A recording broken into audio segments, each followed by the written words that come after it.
Blog Talk Radio. Boa noite, meus amigos. Estamos aqui de volta. Queria começar dando aqui alguns avisos. O primeiro é que vai haver uma reunião do Farol da Democracia em Belo Horizonte, agora no dia 15. Vocês deem uma olhada no site www.faroldademocracia.org e lá tem as instruções para vocês fazerem os contatos, tá bom? O segundo aviso é que o blog Nota Latina já voltou ao ar, porque teve algum engraçadinho comunista que denunciou o site como spam. É a coisa mais fácil do mundo, né? Quer dizer, você escreve lá que é spam, os caras tiram o blog do ar, e daí leva 24 horas, 48 horas para voltar. Quer dizer, pelo menos atrapalha a vida dos outros. Os caras adoram fazer isso, né? E isso aí já é costume. Então não é para assustar, não é insistir e não desistir. O terceiro aqui, eu queria agradecer aqui ao pastor Silas Malafaia a atenção que ele deu aos meus artigos. É bom saber que tem no meio evangélico uma pessoa inteligente, atenta e corajosa, lendo os meus artigos, com coragem suficiente para citá-los num programa de televisão, tá certo? No qual ele, vamos dizer, defendeu bravamente a posição da igreja contra estas pretensões arrogantes do movimento gay, né? É importante verificar o seguinte, que não se trata, que a discussão aqui não é de maneira alguma a discussão de homossexualismo, ou bissexualismo, ou tetrasexualismo, ou pentasexualismo, ou qualquer outra porcaria que se invente. Não é nada disso que se trata.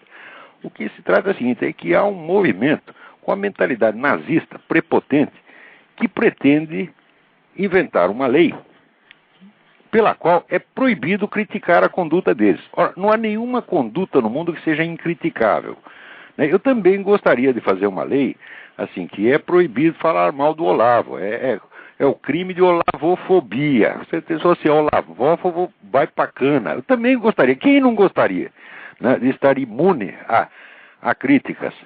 Mas note bem, conforme eu mesmo já observei num artigo, o próprio Deus não baixou uma lei desse tipo. Se vocês lerem na Bíblia, está lá o livro de Jó. Jó fala as coisas mais horríveis a respeito de Deus. Deus não manda ele calar a boca, Deus ouve tudo pacientemente até o fim. Depois dá uma resposta arrasadora, mas primeiro ouve, né? Esse o próprio Deus pode sair de orelha quente depois de falar com Jó. Por que a gente não pode falar mal desses caras? Qualquer conduta humana, seja na cama, na privada, no púlpito, tá certo? No escritório, onde quer que seja, ela não pode ser imune a críticas. Ninguém pode ser imunizado contra a crítica.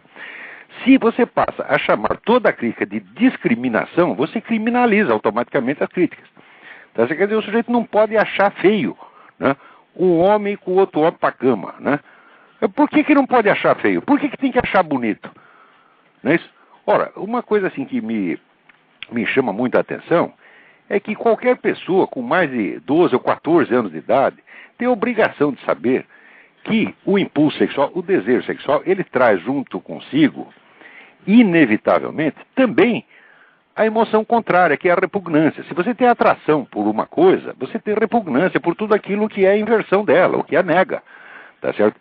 Então, por exemplo, eu conheço muitos homossexuais que vão dizer que tem repugnância pela ideia de ir para a cama com a mulher, repugnância física, tá certo? Então, se ele for exposto àquele espetáculo, ele vai se sentir mal. E, vamos dizer, agora eu vou proibir o sujeito de dizer, né? Eu tinha um amigo faz muito tempo, era um grande amigo meu, né?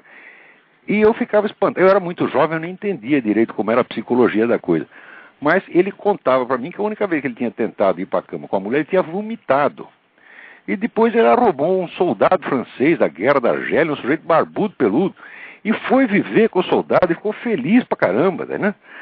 E eu falei, eu não entendia nada daquilo como era possível, tá certo? Mas era a emoção dele. Ele tinha repugnância por uma coisa e gosto pela coisa contrária. O que eu posso fazer? Vou mudar, vou arrancar a cabeça dele, botar outro cérebro? Não posso fazer, tá certo? E era um bom sujeito, foi um grande amigo meu, muito leal, tá certo? E ele gostava do que gostava e, vamos dizer, tinha repulsa pelo que tinha repulsa. Nós não podemos mudar as pessoas. Se vocês lerem as memórias do cárcere de Graciliano Ramos, que vocês não vão suspeitar que Graciliano Ramos era um extremista de direita agora, né? Graciliano Ramos, quando tá na cana, tá certo? Tinha lá, num dos presídios que ele passou, tinha um cozinheiro viado, tá certo?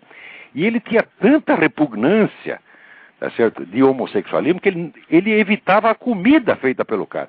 Você já pensou, você dentro de uma cadeia que já tem pouca comida, né?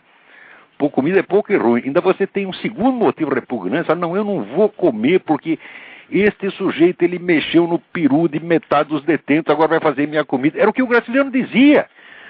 Ora, ele está expressando o quê? Não é um preconceito, não é nada, é uma coisa que ele sente fisicamente. Quer dizer, a repulsa é inerente ao desejo sexual. Todo mundo tem que saber disso. Agora, você vai proibir a expressão da repulsa? Né? Eu lembro aquele caso, já contei aqui, dos camaradas que eram da sauna gay. Né? Era sauna de machão, todo mundo musculoso, peludo, era um bando assim, era tipo Schwarzenegger, Mike Tyson, Sylvester Stallone, né? Tudo com cara assim de pirata, um perigoso pra caramba, um apaixonadinho pelo outro. De repente entrou lá um traveco, com 2 peitão de silicone, né? Os caras ficaram revoltados, dizendo, não, isso aqui é lugar de macho, não pode entrar isso aqui. E eles diziam abertamente, nós temos nojo disso. O que eu vou fazer? Vou prender todos esses camaradas? Né? Pois é o que eles mesmo querem fazer com a gente. Né? Eu, pessoalmente, eu não tenho repugnância por nada disso, eu só fico assim, às vezes, como é que diz? Um pouco embasbacado, né? Quando eu estava lá em Paris, em 2000, e acho que 2001, sei lá, teve o primeiro, 98, ela teve o primeiro dessas paradas gay, né? E eu estava lá, inocentemente, de repente, desembarcou 200 mil gays na cidade, né? Que vinha dos Estados Unidos, da Suécia, era tudo uns homens de 2,10 metros de altura, por outro tanto de largura, né? Assim, um abraçadinho no outro, né? E ali em Paris tem aquele restaurante que você come na rua, né? Fica as mesinhas, os caras, né? Você estava comendo ali, vinha 4 daqueles sentavam na minha mesa, né? Com licença e tal, né? E eu ficava ali assustado, não podia fazer nada, né? E de vez em quando tinha lá umas expressões afetivas, não dava uns beijinhos, né? Chamava de meu amor e tal. O que eu ia fazer? Se eu fosse rir ali, eu ia apanhar, né? Mas se eu risse, eu estava no meu direito, ora, porra, né? Não precisa exercê-la assim também sem educação, mas pelo menos rir escondido a gente pode, porra, entendeu? Eu não tenho como não achar engraçado, 2 negros barbudo, tá certo? Barbudo, grandão, né? Fortão, um falando pro outro, meu amor. Não é difícil engolir, pô. É uma coisa natural, espontânea, tá entendendo? Eu não tenho repugnância nenhuma, mas eu não consigo deixar de achar engraçado, tá certo? Então, agora, tudo isso são, tanto a reação do sujeito lá na sauna gay, quanto a minha reação, ali em Paris, são coisas espontâneas, não é preconceito, não. É um sentimento natural humano. Tá certo? Quer dizer, a atração é um sentimento tão natural quanto a repulsa. Ó, eles vão criminalizar isso aí. Agora você imagina, se você criminaliza expressões espontâneas dessa, você desmantela toda a estrutura psíquica das pessoas, porque o sujeito é obrigado a controlar uma coisa que nele é natural e espontânea, e com a qual ele está acostumado há décadas. Quer dizer, eu já estou com 60 anos de idade, né? Eu não lembro de ter a minha reação a isso ter mudado, né? Nos últimos 40 anos não mudou, né? Então, de repente, aquilo é criminalizado e você, aos 60 anos, você tem que mudar todo o seu sistema de reações reflexas. Veja a monstruosidade psicológica disso aí. Ora, o camarada que propõe essa lei, ele sabe perfeitamente disto. E sabe, uma coisa importante, se você obrigar uma pessoa a agir contra o sentimento e a convicção dela, em 82% dos casos, segundo as pesquisas, o sujeito vai retroativamente justificar a mudança, tá certo? E vai, vamos dizer, passar realmente a aprovar aquilo que ele condenava. Quer dizer, isso é manipulação psicológica, tá certo? Isso é quase uma lavagem cerebral. Isso é, vamos dizer, uma coisa de uma malícia, tá certo? Verdadeiramente criminosa. Agora, para vocês verem como nessas coisas, né, vigora somente a hipocrisia, vejam o caso desse senador Larry Craig aqui, senador de Minneapolis. Foi preso no aeroporto de Minneapolis. Por quê? Ele estava sentado no banheiro e deu umas batidinhas na porta, né? E isso aí é código. O sujeito gay está numa cabine de banheiro, ele dá umas batidinhas, né, para dizer para o outro, né? Eu não sei como é que é possível, porque o sujeito está na cabine de banheiro, um não vê o outro. Ele vai dizer o que? Acho você muito gostoso, atraente, embora não esteja vendo, né? Embora nunca tenha visto mais gordo, né? Mas sei lá como é, dizem que é um código. E aconteceu que estava ali um agente de polícia justamente observando o senador. E daí cataram o senador e disseram, isso foi uma proposta gay. Foi, não foi, foi, não foi. Daí a polícia disse, bom, nós vamos aqui armar um rolo para você. Se você se declarar culpado, a gente libera você já. Senão vai dar um rolo tremendo. Daí o cara se declarou culpado. Quer dizer, um homem de quase 80 anos, tá certo, que nunca teve nenhum caso gay com ninguém, ele confessou que aquilo era uma proposta gay. A partir daí, o que fizeram? Em vez de livrar a cara do sujeito, não, aí que armaram um escândalo. E o camarada tem que acabar renunciando ao Senado por pressão do Partido Democrata inteiro, mais alguns do Partido Republicano. Uns meses atrás, teve o caso do tal do Mark Foley. Mark Foley também era um deputado que andou passando uns bilhetinhos eróticos para estagiários. Tinha um estagiário de 16 anos, né? Ele passou um bilhetinho, né? Ah, acho você gostoso, gostosa, sei lá, coisa desse tipo, né? E deu um rolo também, e o cara também teve que renunciar. Agora acontece o seguinte, e se fosse do Partido Democrata? No Partido Democrata, você pode comer quanto menor de idade você queira. Você pode armar um puteiro dentro do Congresso e não acontece nada. Nada. E a mídia não noticia. Veja aqui teve o caso desses Barney Frank e Jerry Stubbs, que eram deputados. Um desses aqui, não é que ele não passou um bilhetinho para um rapaz menor de idade. Ele comeu, o rapaz, ou deu, sei lá o que fizeram na cama, mas alguma coisa fez. Tá certo? Bom, no caso do Larry Craig e do Mark Foley, saíram centenas e centenas de notícias, debate na televisão, etc, etc. O caso do Barney Frank não foi notícia, saiu uma notinha, né? Lá na página interna escondida. Nunca mais se falou do assunto. E o cara tá lá no Congresso até hoje, né? E esse outro, né, esse deputado William Jefferson, que cataram o sujeito com $90 mil de propina na geladeira, né? O que fizeram com ele? Deram para ele um lugar no Comitê de Segurança Nacional. Quer dizer, o cara era provado que é corrupto, está lá no Comitê de Segurança Nacional. Alguém na mídia reclamou contra isso? Nada. Tá certo? Tem o outro também, Alan Mulholland, que está sendo investigado pelo FBI. Né? Veja você como essa tumba antidemocrata. Né? O sujeito tem um caso de corrupção, está sendo investigado pelo FBI. Os democratas botam ele no comitê que supervisiona o orçamento do próprio FBI. Tá certo? Tem algum jornal que reclama, o New York Times reclama, a NBC reclama, ninguém reclama, simplesmente não noticia. Aqui vocês podem acompanhar no site mediaresearch.org, o site do Brent Bozell, né? Ele fez lá um cotejo, uma comparação, um número de notícias que saiu a respeito de casos como Larry Craig, que não fez nada, deu uma batidinha na porta, e o outro que passou um bilhetinho. Eram centenas de notícias. E depois o caso do outro que realmente comeu menor de idade, que sai 2 ou 3 noticinhas. Né? Agora, o pior é que é o seguinte, outro dia estava sendo entrevistado o ex-líder, né, da republicana na Câmara, o Tom DeLay, estava sendo entrevistado pelo Matt Lauer na NBC. E daí o DeLay, que é um sujeito muito brabo, ele está reclamando, pô, vocês só falam da gente, mas quando é um cara democrata, vocês escondem tudo. Por exemplo, teve o caso desse William Jefferson, que cataram ele com dinheiro da propina na geladeira, vocês não falaram nada. Daí o Lauer, o entrevistador, falou, não, senador, o senhor está muito enganado, nós fizemos uma imensa cobertura do caso William Jefferson. O DeLay, na hora, não sabendo, né, ficou quieto. Só que é o seguinte, é mentira. A NBC não fez nada, não noticiou coisíssima nenhuma do escândalo do Jefferson. Quer dizer, a grande mídia aqui é crime organizado, como no Brasil. A única diferença aqui é que tem o pessoal do rádio. O rádio e a internet salva. Então a gente fica sabendo das coisas por essa outra fonte. Porque se dependesse dessa gente, dá a impressão assim, de que o Partido Republicano é tudo ladrão. E do outro lado só tem santinha, é tudo Madre Teresa de Calcutá. Né? Muito bem. Agora, esta semana também apareceu no site congressoinfoco.ig.com.br uma matéria de um cidadão chamado José Rodrigues Filho sobre cartão nacional de saúde. Atenção.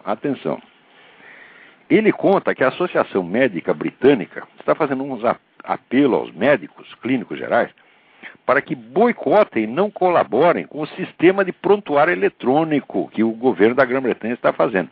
Por quê? Porque isso é invasão de privacidade. Isso significa o seguinte, que a privacidade das suas informações médicas e outras, que agora estão na mão do seu médico, né, passa para a mão do governo.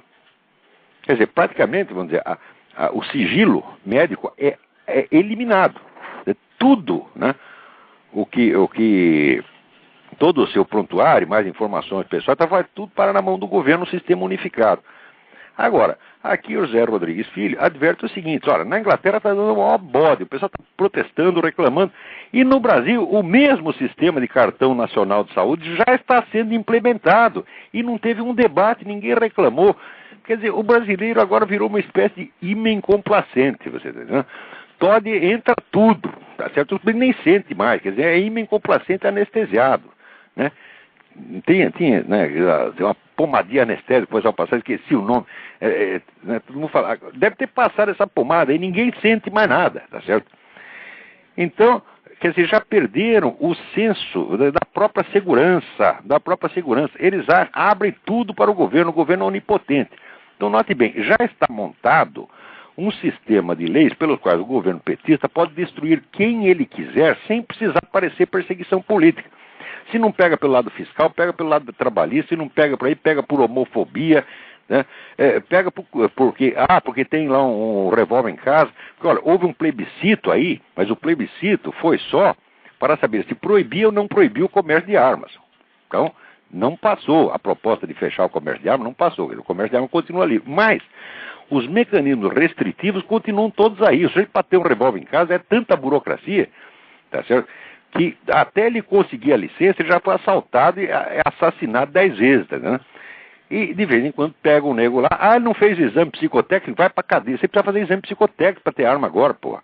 Para ser presidente da República não pode, porque se fizer exame psicotécnico no Lula, tá certo? Ele não passa nem para ser chofer de ônibus, evidentemente, né? Agora, para você ter um revólver calibre 22 para defender sua casa, aí precisa, tá certo? Então, se falhou isso, ou faltou um papelzinho, você é pego com arma, você vai pra cana, tá certo?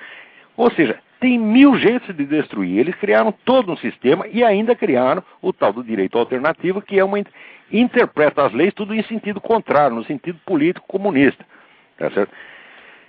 Então, criaram este sistema, como é que se diz? É o totalitarismo informal, né?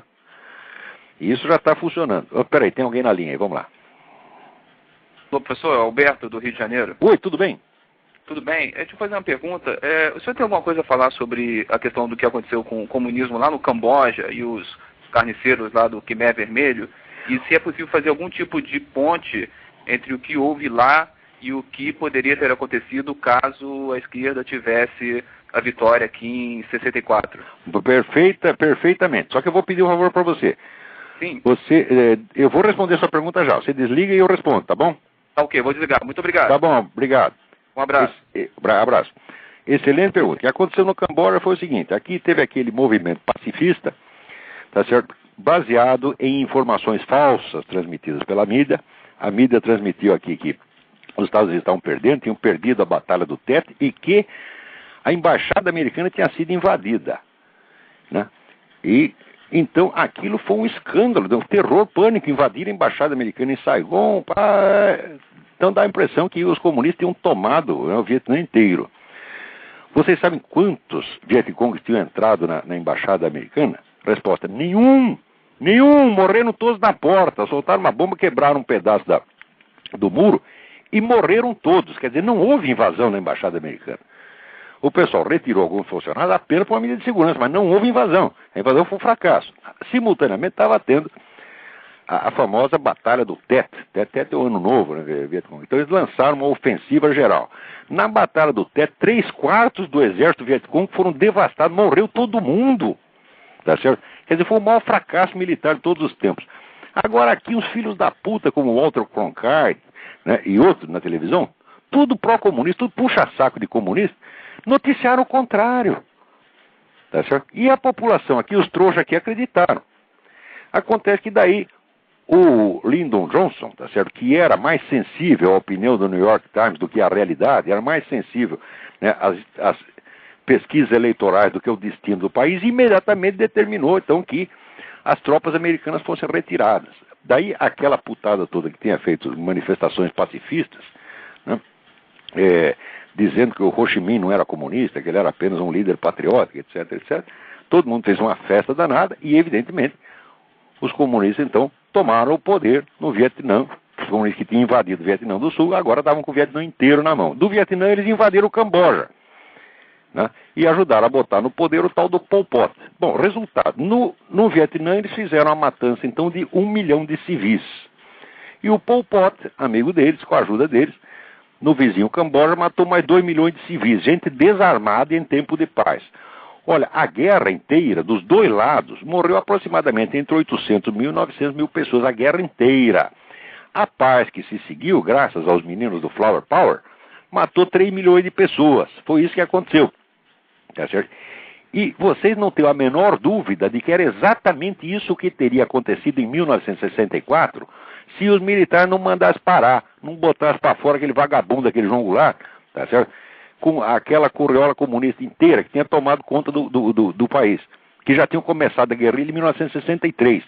Dizem que depois fizeram guerrilha para responder à violência da ditadura. Conversa mole, a guerrilha começou em 63, financiado e comandado pelo próprio Fidel Castro e com a ajuda de muito filho da puta daqui, tá certo? Porque teve aqui o tal do Ted Kennedy. Ted Kennedy deu um dinheiro pro Jim Jones, aquele mesmo do suicídio coletivo, depois virou guru, né, e já ficou mais maluco do que já era e fez o suicídio coletivo e foi pro Beleléu. Mas em 63 esse cara estava aí em Pernambuco montando a rádio para as ligas camponesas com o dinheiro do Ted Kennedy, que é um cara que até hoje enche o saco. O Ted Kennedy é eterno, ele jamais morre, né? Então ele está com 143 anos, mas está aí falando besteira e dando dinheiro para comunista. Então os caras já tinham montado isso no Brasil em 63. Daí alguém, vamos dizer, aconteceu, né, que um diplomata cubano estava no avião, o avião caiu, né, e toda a documentação sobre esse negócio da guerrilha foi parar na mão dos americanos, não sei se CIA, FBI, o serviço secreto, parou na mão dos americanos. Daí levaram para o João Goulart. O que o João Goulart fez? Mandou prender todos os comunistas? Não. Pegou todos os documentos, mandou entregar secretamente para o Fidel Castro. Esse sujeito traiu o país. Quer dizer, o país está sendo agredido, tá certo, com tropas armadas do exterior, e o presidente esconde isto. E agora está a família desse canalha pedindo indenização, dizendo que os Estados Unidos que montaram o golpe, etc, etc. Os Estados Unidos não montaram o golpe, isso é facílimo de provar. Eles usam como prova da interferência americana no golpe justamente os documentos que provam o contrário. Por exemplo, correspondência entre o embaixador Lincoln Gordon e o presidente Johnson, da tarde de 1º de abril, dizendo assim: presidente, eles deram o golpe aqui, nós precisamos fazer alguma coisa, tomar alguma providência tem que tomar. Daí o Johnson mandou lá uma ajuda para chegar 13 dias depois. Ou seja, a interferência feita depois do golpe não é preparação do golpe, porque os Estados Unidos não prepararam nada, não ajudaram em nada. Depois eles ajudaram o novo regime, isso sim, não o golpe. Agora, esses comunistas, o pessoal que está na mídia, os Mauro Santayana, essas putadas todas, entendeu? Eles dizem aqui, tá aqui, documentos provam interferência americana, e botam este documento, esta carta do Lincoln Gordon. Olha como são safados, são cínicos. O documento está dizendo uma coisa, e eles dizem que diz o contrário. Como ninguém, exceto este que vos fala, vai ler o documento para conferir, o pessoal acredita, né? Então é aquele negócio, eles vivem do blefe. Aquele negócio, até um aluno meu que está lembrando o negócio do Groucho Marx. Afinal, você vai acreditar em mim ou nos seus próprios olhos? E daí você acredita no cara. Tá certo? Os próprios olhos não adianta, porque você não usa o olho, não vai ver o documento. Se lesse a carta do Lincoln Gordon, você vê que a carta prova o contrário.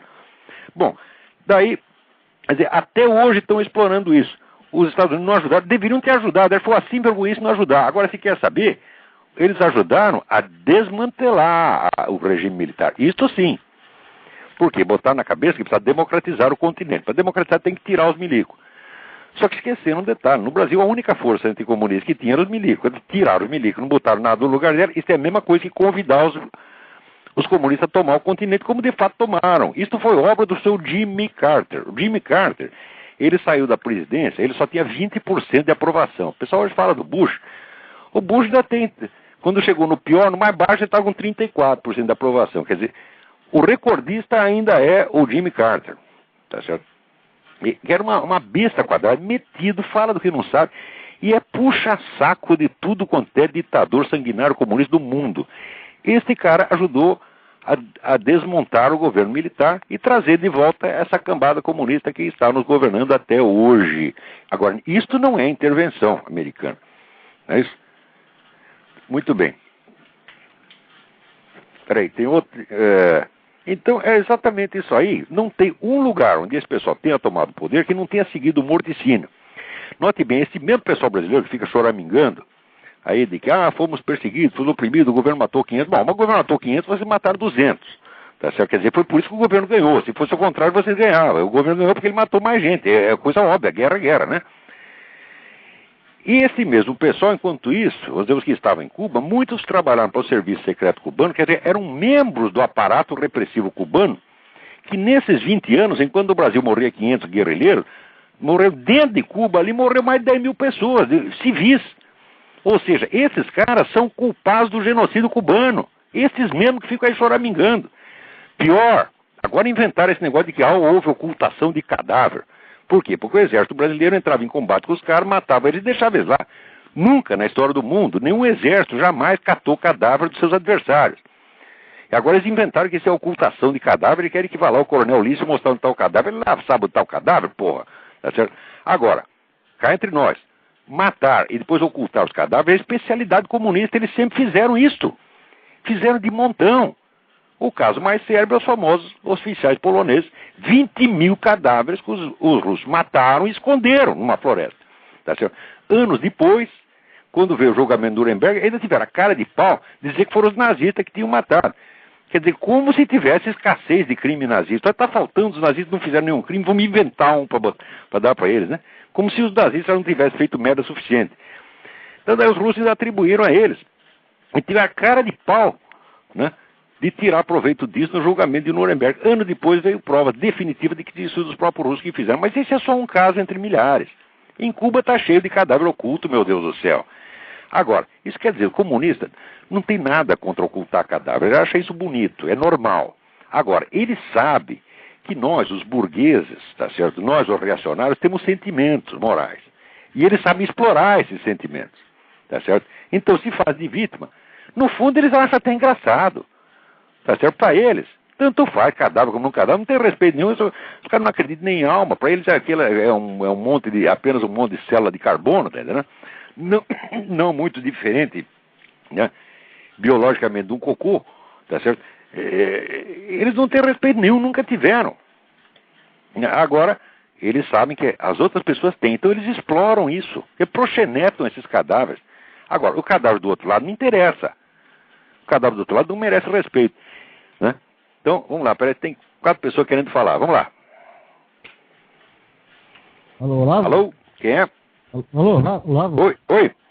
Aqui é o Luiz Guilherme de Campinas, tudo bom? Luiz Guilherme, tudo bem?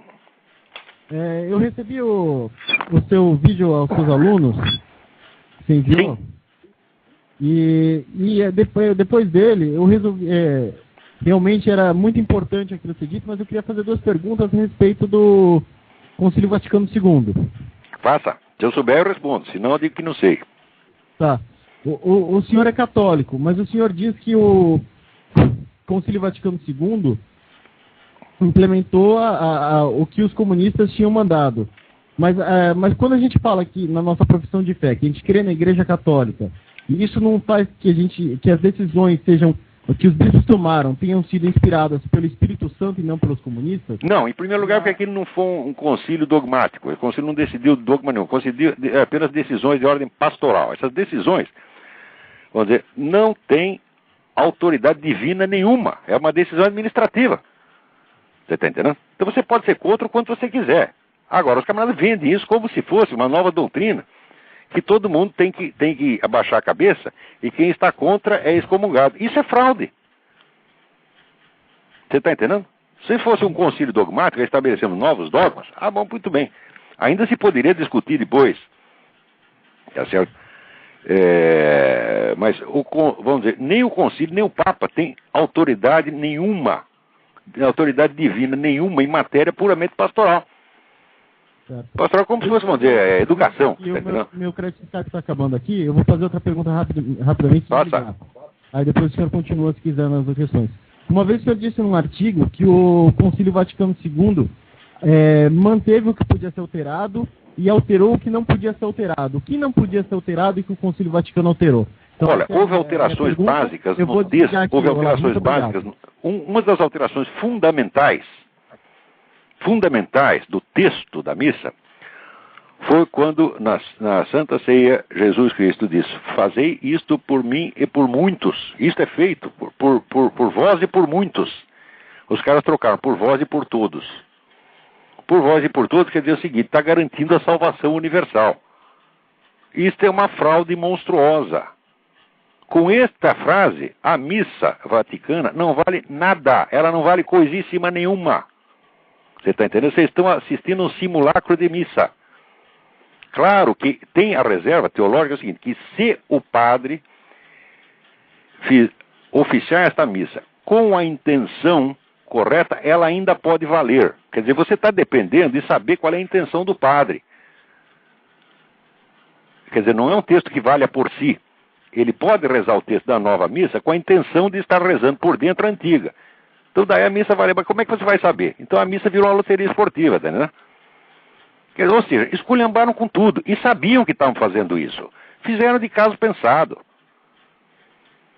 Tá, né? Tudo ali. O Concílio Vaticano já foi vendido para a União Soviética. Antes de começar o concílio, já fizeram o tal do Pacto de Metz, em que se comprometeram a não dizer uma palavra contra o comunismo durante o concílio. Ora, o comunismo examinou todos os problemas do mundo. Tá certo? Falou sobre tudo que existe, exceto uma coisa: comunismo. Então, olha, o comunismo, meu filho, matou mais gente do que 2 guerras mundiais somadas a todos os terremotos e epidemias do século. Será que esse é um problema pequenininho, que é problema insignificante, que o concílio não precisa examinar?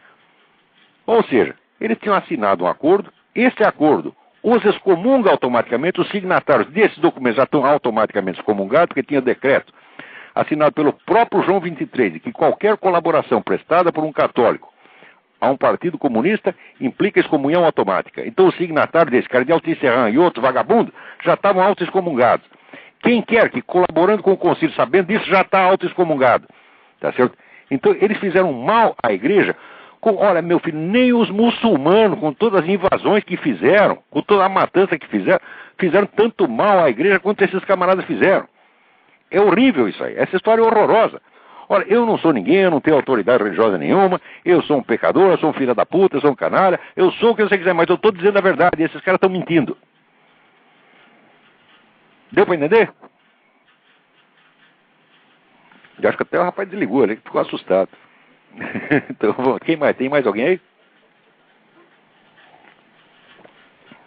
Alô? Professor? Eu? Dando sequência ao seu raciocínio sobre comunismo, o senhor fala... Alô? Sim, estou ouvindo. O senhor fala que houve matança após a implantação do comunismo em vários países. Eu concordo, claro. Sempre houve, sempre houve. Isso. Eu gostaria de saber do senhor o seguinte: o senhor acredita que após a implantação de um comunismo eminente no Brasil, a mesma coisa pode acontecer? Certamente, porque a matança, veja, ou ela é antes ou ela é depois. Me perdoe, só a sequência da pergunta. O senhor não pensaria em se candidatar a presidente? Mas nem presidente do Corinthians. Agora o Corinthians está todo encrencado, mas não é o Corinthians, qualquer outro, pode ser o Santos Futebol Clube, Palmeiras, nem clube de futebol, nem clube de futebol de botão. Então tá bom. Eu não posso ser presidente de porra nenhuma, porque eu não tenho nenhuma capacidade administrativa. Mas, olha, é assim, eu posso comparar. A sua inteligência é uma coisa fenomenal. Para fazer um edifício, você precisa de 2 pessoas. Você precisa do arquiteto, que faz desenho, planeja, etc. E precisa o mestre de obras, o empreiteiro, que é o sujeito que diariamente vai lá e dá os comandos. Muito bem. Eu posso ser o arquiteto, eu posso fazer um belo plano, mas os comandos eu esqueço, meu filho. Mas essa é a função do presidente. Ele tem que ser bem assessorado. Eu posso dar sugestões, fazer análise e traçar até um plano, tal, mas executar, eu não posso executar porque eu esqueço. Você está entendendo? Olha, meu nome é Vladimir Queiroz, eu moro aqui. Vladimir Queiroz, muito obrigado pela sua participação. Muito obrigado mesmo. Um abração. Então, agora vamos lá. Aqui tem um rapaz que botou no Orkut, na comunidade do Orkut, um negócio que de arrepiar os cabelos.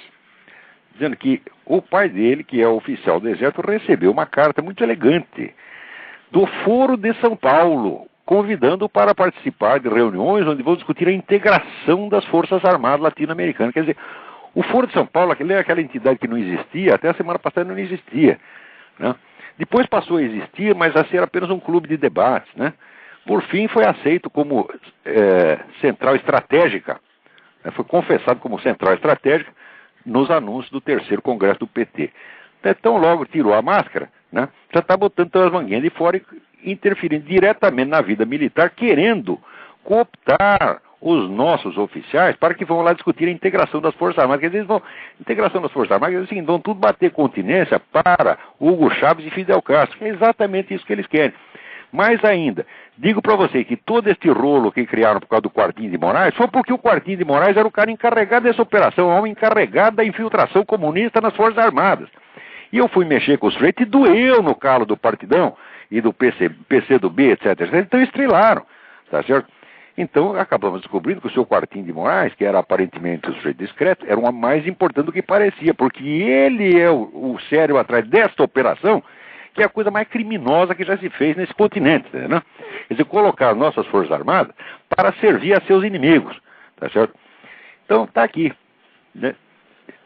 Eu vou mais tarde documentar isso aqui, mencionar isso nos artigos e dar o endereço lá do site Orkut onde está. Mas por enquanto eu estou comentando aqui que atiraram num trem onde estavam 2 ministros, né? Quer dizer, o trem estava passando ali na zona norte do Rio de Janeiro, e os caras sabendo que tem 2 ministros ali, atiram em quê? Atiram no trem. O trem é inocente, minha gente. O trem não tem nada a ver com isso, coitadinho do trem. Vamos lá, tem mais alguém na linha aí, vamos lá. Alô, Lavo? Alô? Tá me ouvindo? Estou, perfeitamente. É Marcos aqui de Porto Alegre. Oi, tudo bem, Marcos? Tudo bem, tudo tranquilo. É o seguinte, o senhor falou antes da influência da mídia na guerra do Vietnã, aqueles esquemas da esquerda americana contra... Negócio monstruoso, monstruoso. Pois é, eu estava lendo agora aquele livro do Alan Bloom, o Closing of the American Mind, que aqui em português saiu como o declínio da cultura ocidental e agora mais recentemente como a cultura inculta, para quem quiser procurar, né? Só queria que o senhor falasse sobre a influência do relativismo que veio da Europa, porque ele fala de uma conexão da Alemanha com os Estados Unidos e daí a transfiguração dos valores baseados em Nietzsche... Agora esse relativismo também, isso aí é tudo treta, porque eles são relativistas para um lado e absolutistas para o outro. Por exemplo, quem são os caras que fazem mais condenações morais absolutas aos Estados Unidos, senão os que se dizem mais relativistas? Quer dizer, o relativismo, como teoria filosófica, ele não se sustenta 2 minutos. Quer dizer, é uma coisa, ele pode ser apenas um preceito metodológico provisório. Por exemplo, se você vai estudar comparativamente várias culturas, você vai se abster de fazer juízos de valor comparativos a respeito delas, tá certo? Durante algum tempo, mas isso não quer dizer que essas diferenças de valor não existam. Outra coisa, se você se abstém de fazer juízos de valor, então você é a pessoa que está menos qualificada no mundo para dizer que as diferenças de valor não existem. E os caras fazem exatamente isso. A nossa ciência, a antropologia, ela se abstém, ela não faz juízo de valor. Tá certo? É tudo relativo, né? Então, ela acabou de dizer isso, eu acabo de dizer, as diferenças de valor não existem. Quer dizer, a ciência que opina sobre aquilo mesmo que ela diz que não estuda, tá certo? Isso aí, olha, eu acho que em lugar de antropólogo, é assim, metade no hospício, outra metade... Não, vão dividir em 3 partes. Os melhorzinhos ele põe na rua, os outros no hospício, os outros na cadeia, tá certo? Isso é uma pseudociência monstruosa, tá certo? A coleção de fraudes na antropologia, esse caso da Margaret Mead, né?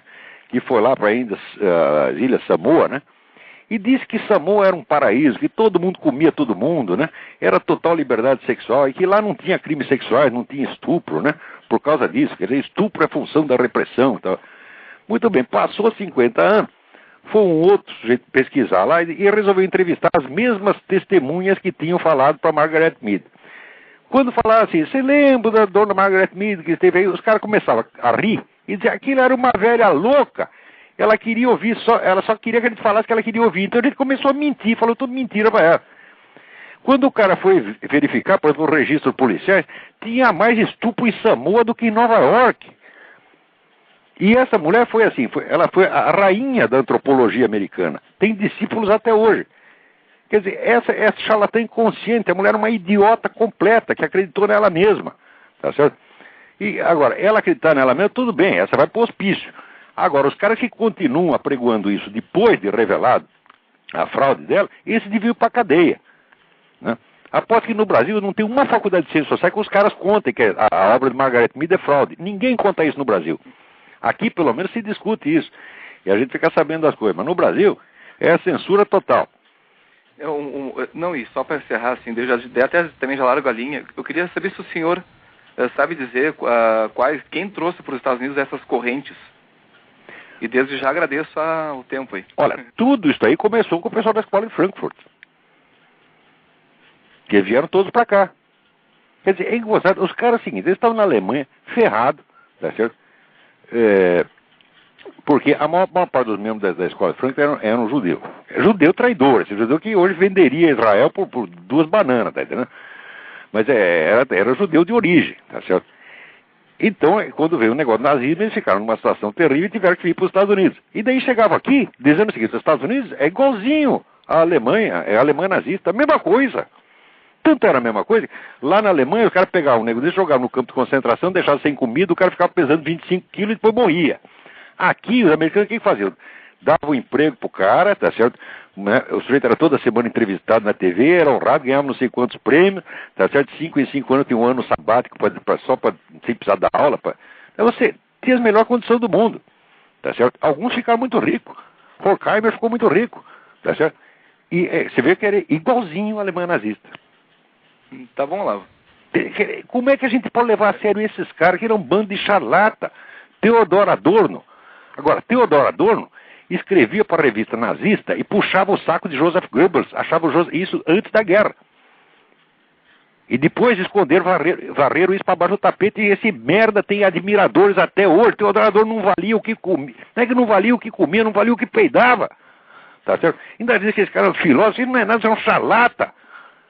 Aí o sujeito assim, ele escreve, tá certo, para quem paga mais, para quem ele sente, agora o Goebbels que está no poder, pronto, ele virou um grande esteta musical. Agora mudou, agora Joseph Stalin, então viva Joseph Stalin. Essa gente não vale o que come, pô. O que come não vale o que um cachorro come. Porque um ser humano não é comida, é peido. Então vamos lá. Tá bom, lá, um abraço, senhor. Um abração. Deus abençoe. Vamos lá, outra, tem alguém na linha? Sou Alô? Lavo. Eu? Já o Savelli. Oi, tudo bem?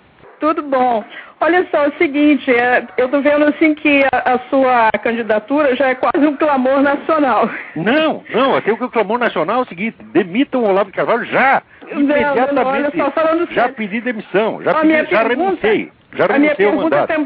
A minha pergunta também é quase uma súplica. Não, assim, ao menos como uma estratégia para poder forçar um debate com essa canalhada aí em canal aberto. Não, você não consideraria essa possibilidade?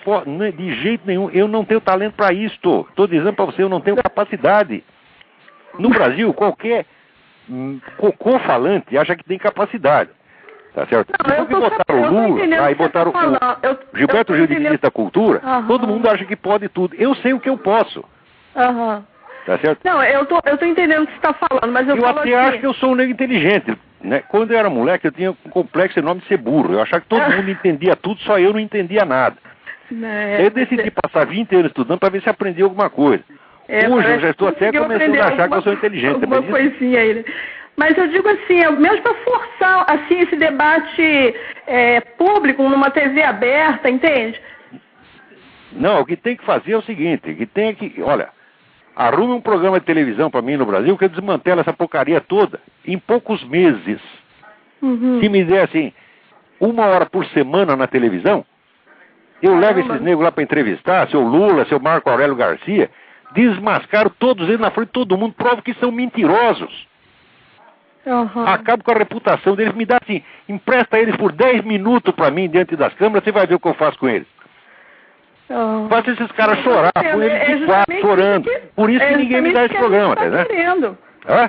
É exatamente isso que a gente está querendo, um confronto. Pois é, mas daí, no programa horário eleitoral a gente não pode falar as coisas todas, tá entendendo? No horário eleitoral você tem inclusive limite. Especialmente aquelas 3 ou 4 palavrinhas. E depois eu vou querer xingar os caras, eu não posso fazer isso no horário eleitoral. Se o programa é meu, eu xingo, pô. Tá certo. Porque tratar essas pessoas, tratar qualquer desses sujeitos com linguagem educada, eu acho que é uma blasfêmia. Linguagem educada, eu uso para falar com gente educada, tá certo? Uhum. Isso aí eu aprendi com meu pai. Meu pai tratava todo mundo igual, entendeu? Ele podia ser ministro ou mendigo, ele tratava todo mundo igual. Agora, quando via que estava lidando com um malandro, tá certo? Daí era uma fileira de palavrões que não acabava mais. E eu estou fazendo a mesma coisa. Eu chamar qualquer desses caras abaixo de filho da puta, tá entendendo? Já é um desrespeito para com a língua portuguesa. É verdade. Esse pessoal com esse negócio do Foro de São Paulo, essa aliança macabra com o Foro de São Paulo. Significa aliança com Farc, aliança política. Eu não estou falando de dinheiro, não. O PT lá está precisando de dinheiro da Farc. O PT tem dinheiro pra caramba. Tá certo? Aí é aliança de rico com rico. Não é isso. É vantagem política. Eles estão conspirando para obter o poder total na América Latina. Então o Partido Legal vai lá, faz um plano junto com uma quadrilha de narcotraficantes e assassinos para a conquista do poder total. Esse partido é automaticamente criminoso, ele não precisa levar um tostão nisso. É verdade. Porque a Farc é uma das responsáveis por esses 50 mil homicídios anuais que tem no Brasil. E eu acho que a vida dos brasileiros ou de qualquer ser humano vale muito mais do que dinheiro público ou privado. Quer dizer, os crimes de corrupção perto disso são nada. Nós estamos sendo governados por uma gangue de assassinos. É verdade. E ainda ficam chorando por causa daqueles cadáveres de 30 anos atrás. E dos cadáveres que o pessoal da Farc, os amigos dele, estão fazendo agora. 50 mil brasileiros por ano, isso não é brincadeira. É. Agora, como é que eu vou tratar com respeito um canalha desse? Não tenho respeito. Não tem como, não. É que nem o cara num programa de televisão lá no Rio Grande do Sul, o senhor está faltando com respeito ao nosso governador. Eu falei, eu não sou respeito mesmo. Como é que eu posso respeitar uma porcaria dessa? Respeitar isso é desrespeitar a lei, a moral, o próprio Deus, os meus semelhantes e desrespeitar, sobretudo, esses milhares de brasileiros que estão sendo mortos. Enquanto esses camaradas ficam brincando de polícia, você está entendendo? É verdade. Né? Eles vão, agora que nós vamos investigar as empresas que estão sonegando e tal. Eles vão em cima de empresário. Agora a turma da Farc, assassino, eles não mexem não por quê? Porque é amigo deles. É verdade. E isso não é uma conjectura minha, não é uma interpretação minha. Isso está assinado. A solidariedade do PT às Farc, solidariedade integral, defender as Farc incondicionalmente contra qualquer ataque que sofra. E isso está assinado pela unanimidade do Foro de São Paulo. Esse é documento oficial. Portanto, não é uma interpretação que eu estou fazendo. Agora, cadê os líderes empresariais? Cadê os líderes oposicionistas? Cadê os líderes das Forças Armadas que diante de uma coisa dessa não agem? É absurdo, inteiramente absurdo. E ficam se preocupando com corrupção, porque o Zé Dirceu meteu a mão, não sei o que. Olha, pô, esse negócio do Zé Dirceu, mensalão perto da Farc e Foro de São Paulo, é assim, ladrão de galinha. É verdade. Então é isso que a gente está dizendo para esses pessoal. Acordem, vocês têm que reconquistar o senso da hierarquia dos valores morais. Uma vida humana vale infinitamente mais do que qualquer dinheiro. Tá entendendo? Pois é, isso daí já é uma consequência desse... E não pensa que eu estou falando com motivo político. No tempo que tinha a ditadura militar, quando mataram lá o Vladimir Herzog, eu fui um dos primeiros caras a denunciar isso. A gente fez no Jornal do Sindicato Jornalista. Mas não interessa, quer dizer, uma vida humana que está colocada sob a sua guarda, você não pode matar. Entendeu? Claro. Você pode botar o cara na cadeia e acho que o Herzog merecia. O Herzog merecia 120 anos de cadeia. Mas não podia ser morto. Por quê?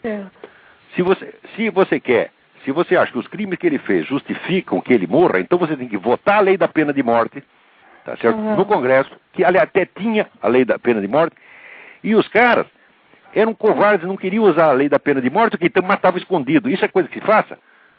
Isso é uma baixeza, tá certo? E a gente denunciou a coisa na época. Então, hoje estou denunciando, só que agora não é um Vladimir Herzog e não são 500 guerrilheiros. São 50 mil brasileiros inocentes por ano.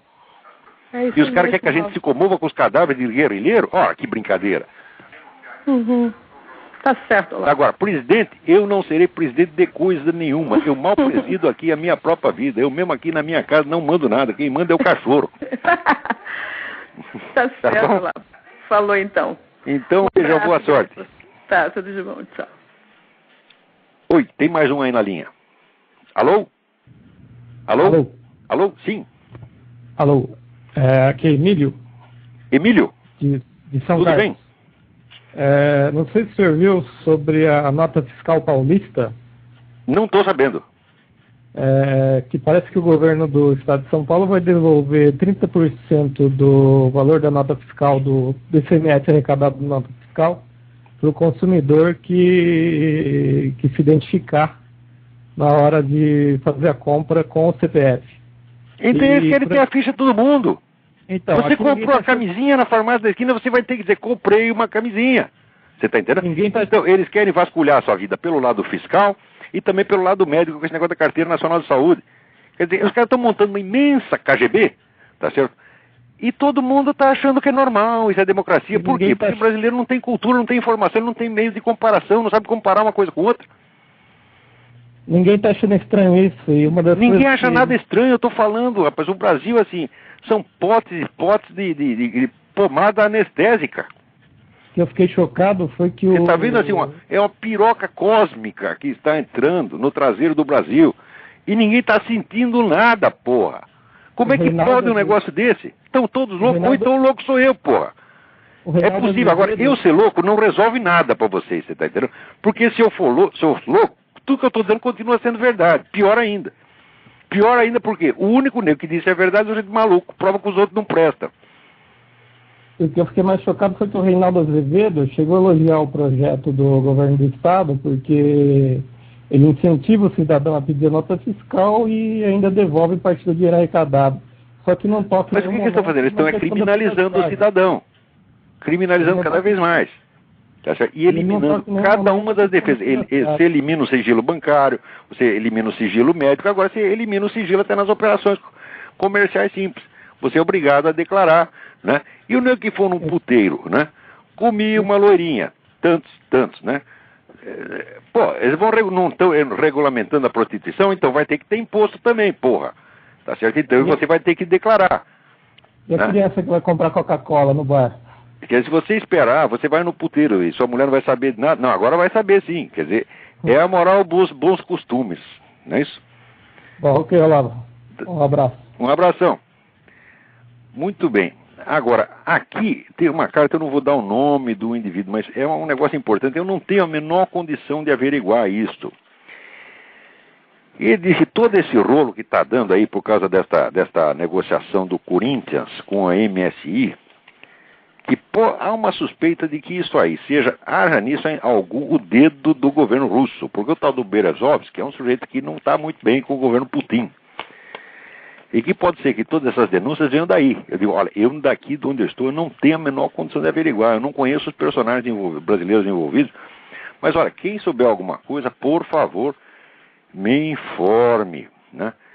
Tem outro aqui, o Cristiano responde reclamando aqui com um tal de Valdo Viana. Ele falou que é uma carta lá a respeito do negócio do Bin Laden, então o cara já reclama, você é radical. No Brasil, você só pode, né, falar contra os Estados Unidos, contra o capitalismo, aí você pode falar qualquer coisa. Você pode ter se você prega a matança de todos os capitalistas, você está dentro do equilíbrio e da normalidade.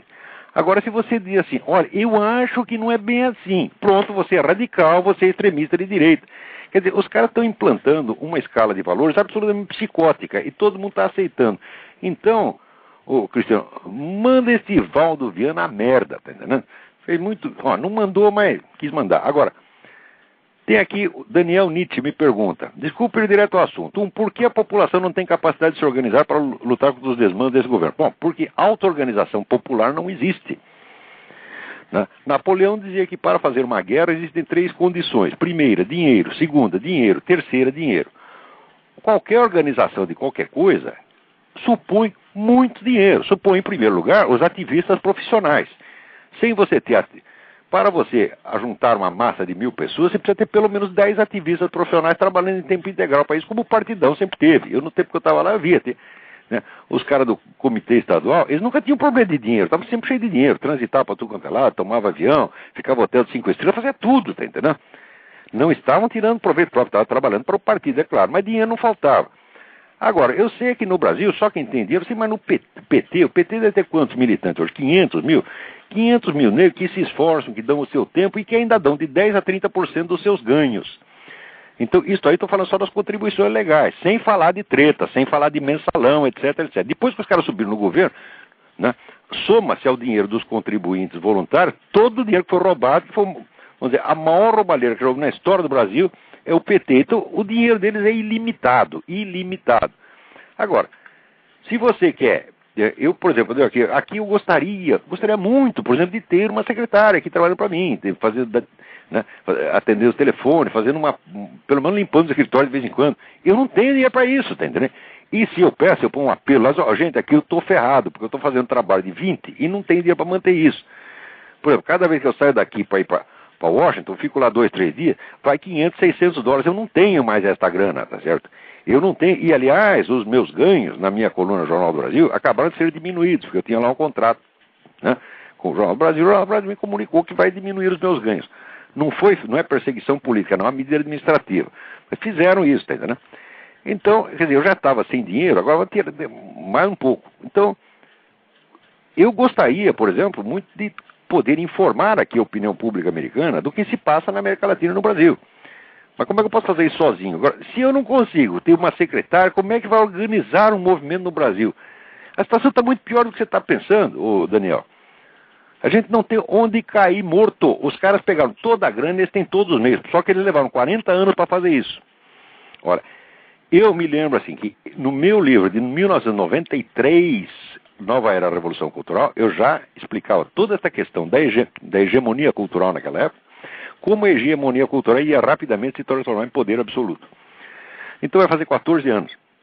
Foi a mesma coisa falar com a porta. Eu falei com o empresário, falei com o general, falei com o político, falei com intelectuais, tá certo? Não adiantou nada. Por quê? Porque os caras têm medo de ver a realidade. E o brasileiro é assim, quando ele tem medo de uma coisa, ele diz que aquilo não está acontecendo. Né? E diz que o maluco é você. Eu digo, olha, para mim maluquice não é enxergar a realidade, maluquice é tampar os olhos, maluquice é a política da avestruz, meter o cabeça no buraquinho para não enxergar o que está acontecendo. A segunda pergunta, quem seria o nosso líder? A palavra líder foi abolida do vocabulário brasileiro, não tem líder para coisa nenhuma, você está entendendo? Não tem, os nossos políticos são tudo frouxo.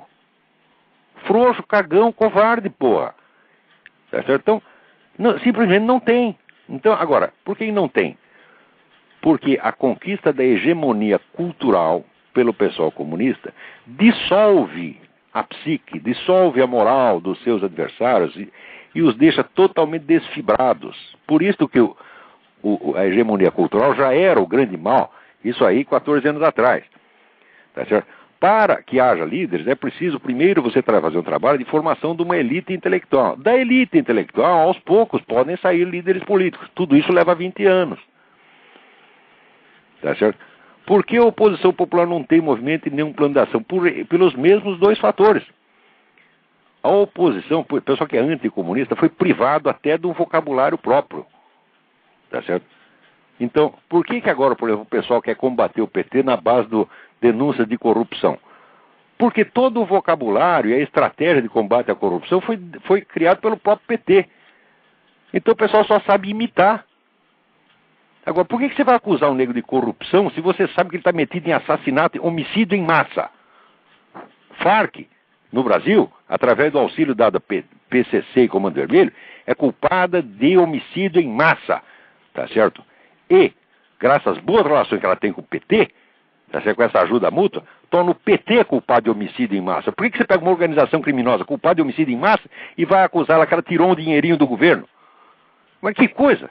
Então, quer dizer, o pessoal já perdeu a capacidade perdeu o senso das proporções. Tá certo? E isso foi resultado da longa revolução cultural gramsciana. Tá certo? Eu já expliquei isso nos meus artigos. Vamos lá, tem mais alguém na fila aí. Alô? Alô? Alô? Não deu. Olá?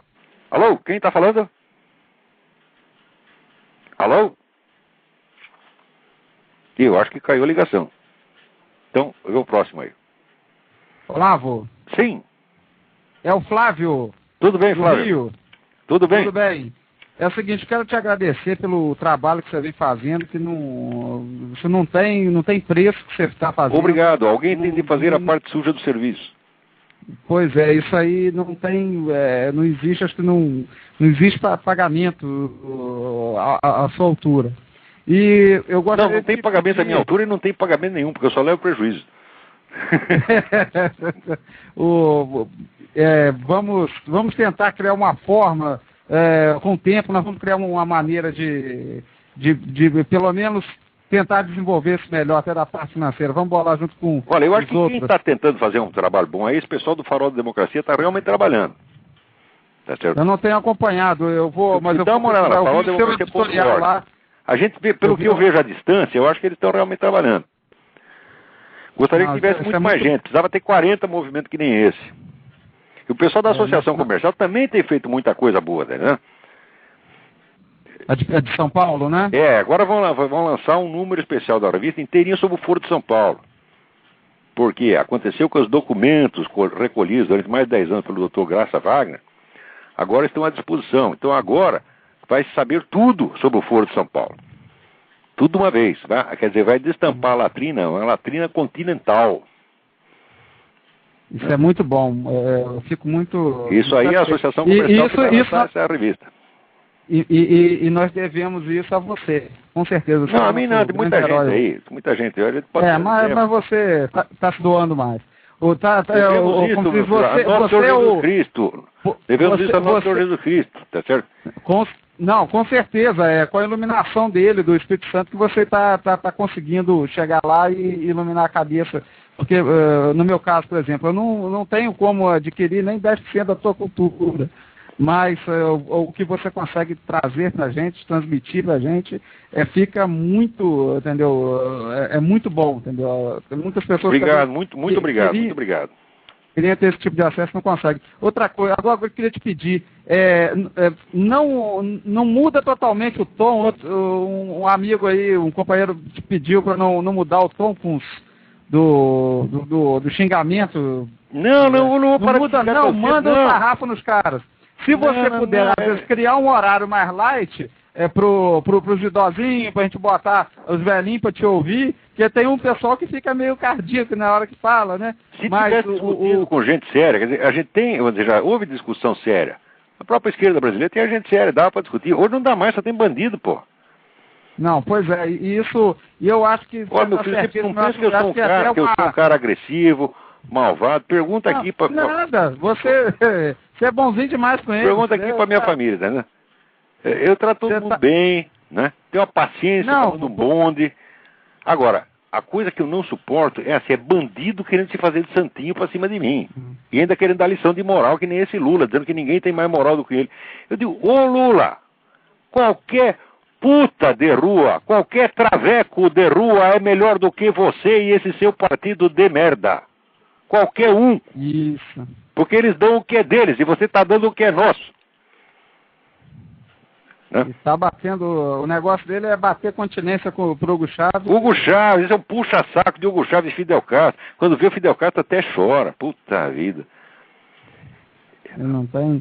Agora, diz que a gente tem que respeitar. Vê os caras que... Olha, eu vi essa notícia aqui.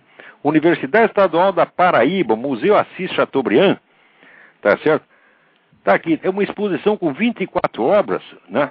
Onde aparecem os apóstolos tendo relações homossexuais. Jesus Cristo e Maria Madalena transando. Nossa Senhora aparecer retratada como um porco. Eles fazem isso, ainda de que eles são os discriminados, filhas da puta.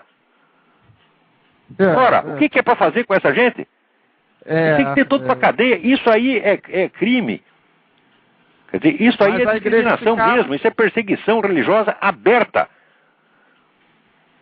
Agora, isso aí foi para a Universidade Estadual com dinheiro público. Quem é o reitor desta merda? Não tem o nome do cara. A reitora Marilene Alves. Dona Marilena, a senhora não serve nem para dirigir um puteiro, dona Marilena. Tá certo? Se eu tivesse um puteiro e viesse oferecer a senhora para gerir o puteiro, digo, não, essa aí não pode. Essa aí tem mentalidade porca demais. Tá certo? Eu não tenho nada contra as putas, não. Eu jamais falei mal dela, nem puta, nem viado, nem coisa nenhuma. Olha, eu já briguei na rua, me expondo a perigo para defender um viadinho que tem lá um traveco que os negros estavam batendo nele, tá entendendo? Foi só eu e uma garota do lanchonete, só 2. O resto tudo fugiu. Tá certo? E nós ainda conseguimos parar os caras, né? Agora, esta gente aqui... Agora, uma coisa é você ser puta, ser viado... Tudo bem, nós não vamos permitir que toquem em vocês. Mas para que tem que blasfemar? Para que tem que ofender o sentimento religioso do outro? Você não pode fazer a sua putaria discretamente no seu canto? Ora, o que é isso? Fala de Maomé. Tem que transformar a putaria como é que se diz, em arma ofensiva contra Jesus Cristo, Nossa Senhora, e milhões de cristãos brasileiros. O que é isso, porra? Esse pessoal está cada vez mais desavergonhado. O pessoal acha bonito você ser anticristão, ser contra a igreja. Para você ter cultura no Brasil, eu já observei isso. Você se passar uma imagem de culto, você tem que meter o pau na igreja. Mas isso aí, mas que cultura tem esses caras? Essa banda de analfabeto. Tudo é que nem o doutor Universitário, todos eles escrevem Getúlio com LH. Você está entendendo? E ficam botando banca de que são cultos merda nenhuma. Nas discussões comigo, todos esses caras sempre levaram a pior, porque eu sei o assunto que eu estou falando e eles não sabem nada. Porque todos esses caras é o seguinte, a pessoa humilde, a pessoa comum, a gente tem que tratar com todo o respeito do mundo, mas estes camaradas, tá certo, metidos, a gente tem que humilhar mesmo. Tem que pôr a barra de bosta, que nem eu pus o homem lá da Faculdade de Direito, o tal do Alá o Café, ou o próprio João Pedro Stede, quando tive debate com ele na Bienal do Livro em 98. Ele tem que humilhar, mostrar, isso é um charlatão, isso é um mentiroso, isso não sabe coisa nenhuma, é um usurpador. Ele não tem que ter dó, não.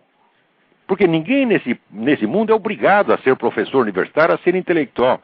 E é uma honra exercer uma dessas profissões. E o sujeito tem que pagar por essa honra com o seu esforço, com a sua dedicação e com a sua sinceridade. Agora esses caras não. Ao contrário, se prevalece numa posição que não merece. E fica enganando os outros. Você chegou a confrontar mais gente na fila para falar. Ok, muito obrigado, Olavo. Tudo de bom. Obrigado. Falou. Caiu a ligação aí? Então caiu a ligação. Né? Agora está aqui. Né? Tá aí circulando pelo mundo, né? Que o ministro da Defesa, Nelson Jobim, ameaçou destituir o chefe do Exército por causa da reação contra as chamadas violações de direitos humanos. Nelson Jobim, vai lamber sabão, tu não vale o que come, rapaz. Tu é o cara que inventou a Constituição, quem é que vai te respeitar? Que besteira é essa? Os caras bater continência pra você, depois tem que lavar a mão. Tá vendo? O que é isto? Agora aqui, por um lado, eles culhambam com as Forças Armadas. Aí o presidente Lula, por outro lado, anuncia a criação do PAC, Programa de Aceleração do Crescimento das Forças Armadas. Então está querendo comprar as Forças Armadas. Nós vamos tirar a sua honra e vamos te dar um dinheirinho, talvez até dê um dinheirinho para você fazer a bombinha atômica e brincar de bomba atômica. Quer dizer, se os militares brasileiros aceitarem isso, eles terão perdido o último resíduo de honra e de vergonha na cara. Eu espero que eles não façam isso, eu creio que não vão fazer, não vão ceder a esta coisa, não. Tá certo? Muito bem. Espera aí, agora tem mais um telefone, mas é o último porque o nosso tempo está acabando. Alô? Alô? Alô? Alô, quem é? Jorge Jaquinto. Jorge? Isso, de Belo Horizonte. Tudo bem? Nós temos um minuto, Jorge. Tá. Diga. Olavo, eu tenho te acompanhado há muito tempo. E eu, na verdade, nessa luta que você está afirmando agora, desde 1969 que eu participo dela. Inicialmente na TFP e depois, de maneira particular, eu sempre acompanhei isso. Né? Para você ter ideia, em 1900, na época da Revolução Sandinista, eu me infiltrei, inclusive, fui nos encontros que teve no Rio de Janeiro, Deve ter descoberto coisas do Arco da Velha lá. No Teatro Clara Nunes, que teve aquele encontro todo, com o Márcio Moreira Alves, junto com Chico Buarque, mais Ferreira Goulart, e etc, etc. Montaram todo aquele esquema para fazer a propaganda da Revolução Sandinista, que no fundo já era o início de todo esse processo que nós vamos assistir. Você vê como esse pessoal sempre age internacionalmente. Claro. Essa é uma rede mundial. Tá vendo? Exatamente. Nessa época, o PT ainda era uma célula, não era uma coisa assim tão organizada como é hoje, porque esse processo de organização do PT ele é muito anterior ao próprio PT, porque na verdade ele O PT é uma fachada, na verdade. Você tem o movimento comunista internacional como sempre teve. Exatamente. Ele hoje se chama PT, como pode chamar outra coisa. Claro, porque na verdade o PT começa quando vem um processo de esquerdização da igreja, quer dizer, com aquelas famosas formação de comunidades de base, é ali que sai toda essa estrutura exatamente, que nós estamos saindo, né? E eu venho acompanhando isso há muito tempo e agora, se você foi da TFP, então você sabe o que uma organização conservadora sofre no Brasil. Claro. Porque eu passei anos ouvindo falar o diabo da TFP. E muita coisa eu acreditei. Depois, quando fui ver a história, eu falei, pô, esses caras nunca fizeram mal para ninguém. Nada. A gente pode discordar de uma coisa ou de outra, mas quem que a TFP roubou? Quem que a TFP matou? Quem que a TFP bateu? Nunca fez nada disso. Claro. E agora é totalmente demonizado. Mas na verdade aconteceu o seguinte, Olavo. Isso é uma coisa até que eu gostaria... Mas fala rápido, nosso tempo está acabando. Tá. Se for o caso, você volta a ligar segunda-feira que vem, hein? Não, tudo bem. Depois, se eu puder ligar para você particularmente para a gente conversar, seria também interessante. Porque esse aspecto, todo mundo está querendo montar uma forma de se combater isso. Existe jeito e não precisa de muito dinheiro, não. Precisa mais de boa vontade e de alguma dedicação total. Está faltando gente como você que queira fazer, algo que ninguém quer fazer. Claro, o problema todo...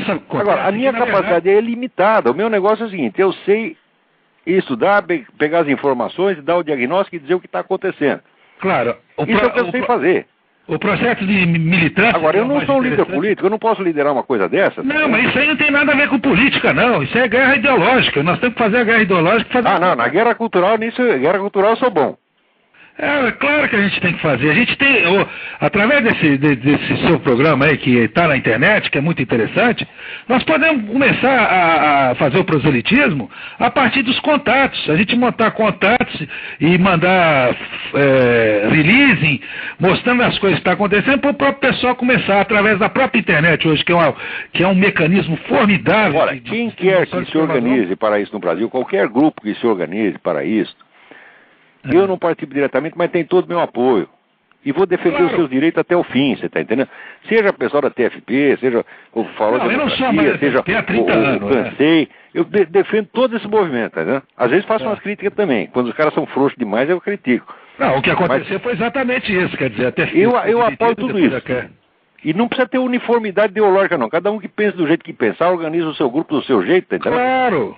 O que a gente tem que colocar, e aí é que faz esse trabalho, desse trabalho que a gente acha que é interessante, que eu acho interessante, que está todo mundo meio perdido, que a gente pode dar algumas ideias, e em cima dessas ideias a gente trabalhar em cima, que é a questão do proselitismo, os contatos pessoais, ver onde é que é, como é que não é, e fazer o contato pela internet, e de vez em quando fazer alguns encontros, olha aqui, no sentido de conscientizar esse pessoal, como é que pode ser feito isso. Por exemplo, eu nunca participei da TFP, tem muita coisa do Plínio Correia Oliveira que eu discordava, mas olha, na TFP tem uma pessoa que eu admiro muito, o Dom Bertrand é o brasileiro mais patriota que eu vi. É o sujeito que pensa no Brasil 24 horas por dia. Ele está dormindo, está pensando no Brasil. É o cara que mais conhece o problema brasileiro. Claro. Se o Brasil fosse governado por esse cara, seria outra coisa. Se tivesse eleição para presidente, o Dom Bertrand, que foi candidato, acho que todo mundo ia votar nele, porque o sujeito transpira honestidade. Você olha para a cara dele, você vê que ele é sincero. Posso falar isso? Você está entendendo? Então, é uma pessoa que eu tenho grande admiração, gosto demais dele, tá entendendo? Eu nunca vi um político conhecer os problemas brasileiros como ele conhece. Claro. Então, qualquer que seja... Ele tem uma tradição disso, né? Então, quer dizer, qualquer que sejam lá os defeitos da TFP, a TFP não é nenhuma organização. Não. A questão aqui, tem pelo menos um grande homem lá dentro, que é o Dom Bertrand. Não, na verdade eu estou falando que fui da TFP, mas no sentido dessa ideia do combate da esquerda e tal. Olha, tem que legitimar no Brasil, nós temos que abrir um espaço onde possa haver organizações conservadoras e não sejam criminalizadas. Está entendendo? Porque no mundo inteiro tem, até na França, que todo mundo é comunista, tem a direita é legítima, ela tem os seus jornais, ela fala, então, e ninguém acha que eles são criminosos por ser de direita. Agora no Brasil já criminalizou. Fala extrema-direita, a pessoa que o sujeito é comedor de criancinha. Não, na verdade acontece o seguinte, sabe que... Agora, peraí, Jorge, acabou o nosso tempo, agora eu tenho que desligar, senão eles... Nesse telefone eu consigo falar com você depois? Escreva para mim, me passe o seu número, escreva no e-mail olavo@olavodecarvalho.org, me passe o seu número de telefone, eu ligarei para você. Tá bom. Tá bom? Muito bom. Então, olha, para você e para todo mundo, muito obrigado pela atenção, até a semana que vem. Obrigado, bom descanso. Obrigado.